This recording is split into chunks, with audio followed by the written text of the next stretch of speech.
Kasih karunia dan damai sejahtera dari Allah Bapa dan dari anaknya Yesus Kristus menyertai kamu sekalian. Amin. Shalom, selamat pagi bagi kita semua. Kiranya kita semua dalam keadaan sehat dan sukacita. Mari kita mendengarkan firman Tuhan yang menjadi renungan harian pada hari ini, Selasa 10 Maret 2026, sesuai dengan Almanak HKBP yang tertulis di 1 Petrus pasal yang pertama ayat 6 hingga ayat 7. Bergembiralah akan hal itu, sekalipun sekarang ini kamu seketika harus berduka cita oleh berbagai-bagai pencobaan. Maksud semuanya itu ialah untuk membuktikan kemurnian imanmu yang jauh lebih tinggi nilainya daripada emas yang fana, yang diuji kemurniannya dengan api, sehingga kamu memperoleh puji-pujian dan kemuliaan dan kehormatan pada hari Yesus Kristus menyatakan dirinya. Demikianlah pembacaan firman Tuhan.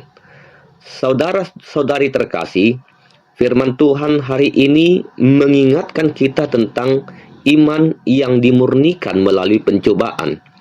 Rasul Petrus menulis surat ini kepada orang-orang percaya yang sedang mengalami penderitaan dan tekanan karena iman mereka kepada Kristus. Mereka hidup di tengah situasi yang tidak mudah, ditolak, dianiaya, dan mengalami berbagai kesulitan hidup. Namun di tengah semuanya itu, Petrus justru berkata, "Bergembiralah." Ini pasti terdengar aneh bagi kita. Bagaimana mungkin seseorang dapat bergembira ketika sedang menghadapi kesedihan dan pencobaan? Tetapi Petrus ingin menunjukkan bahwa sukacita orang percaya tidak bergantung pada keadaan, melainkan pada pengharapan di dalam Kristus. Pada ayat 6 dikatakan bahwa orang percaya seketika harus berduka cita oleh berbagai-bagai pencobaan. Firman Tuhan tidak pernah mengatakan bahwa hidup orang Kristen akan selalu mudah.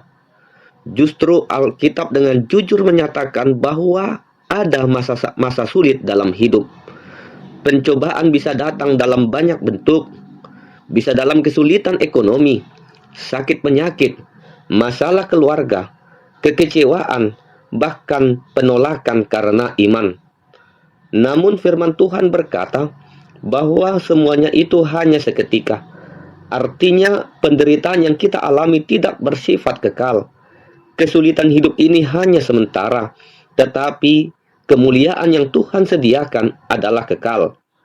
Karena itu orang percaya tidak hidup dalam keputusasaan.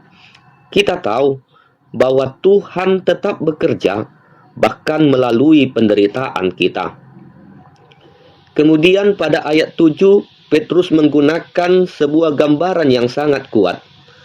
Maksud semuanya itu ialah untuk membuktikan kemurnian imanmu, seperti emas yang dimurnikan oleh api.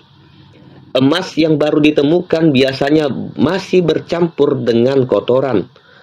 Untuk mendapatkan emas yang murni, emas itu harus dilebur di dalam api yang sangat panas. Panas itu memisahkan emas dari segala kotorannya. Demikian juga dengan iman kita. Terkadang iman kita terlihat kuat ketika hidup berjalan baik. Tetapi ketika kesulitan datang, saat itulah terlihat apakah iman kita sungguh-sungguh percaya kepada Tuhan atau tidak. Pencobaan bukan bertujuan untuk menghancurkan iman kita, tetapi memurnikannya. Melalui proses itu, Tuhan membentuk kita menjadi pribadi yang lebih dewasa secara rohani. Seringkali justru melalui air mata, kita belajar berdoa lebih sungguh. Melalui kesulitan, kita belajar bergantung kepada Tuhan. Melalui penderitaan, kita belajar mempercayai rencana Tuhan. Itulah sebabnya Petrus mengatakan bahwa iman yang murni lebih berharga daripada emas.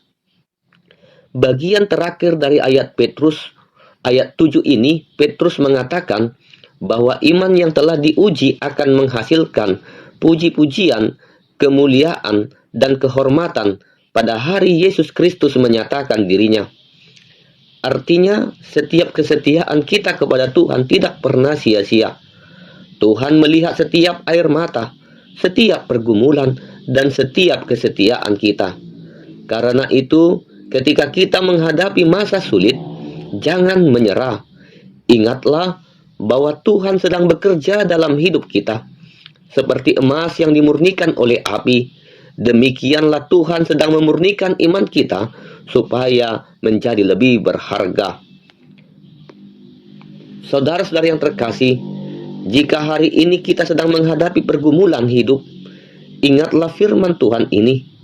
Pencobaan bukan akhir dari cerita kita. Tuhan memakai setiap proses untuk membentuk iman kita menjadi kuat dan murni. Tetaplah percaya, tetaplah berharap, dan tetaplah setia kepada Tuhan. Karena pada waktunya nanti, iman yang telah diuji menjadi iman yang murni akan menghasilkan puji-pujian, kemuliaan, dan kehormatan pada hari Yesus Kristus menyatakan dirinya. Amin, kita berdoa. Terima kasih Tuhan untuk firman-Mu yang telah kami dengar pada hari ini. Ajarlah kami untuk tetap percaya kepadamu di tengah pencobaan hidup. Ketika kami merasa lemah, kuatkanlah iman kami. Mampukan kami melihat dan tetap mengimani bahwa Engkau sedang bekerja dalam setiap kasih karunia dan damai sejahtera dari Allah Bapa dan dari anaknya Yesus Kristus menyertai kamu sekalian. Amin. Shalom, selamat pagi bagi kita semua. Kiranya kita semua dalam keadaan sehat dan sukacita. Mari kita mendengarkan firman Tuhan yang menjadi renungan harian pada hari ini, Selasa 10 Maret 2020.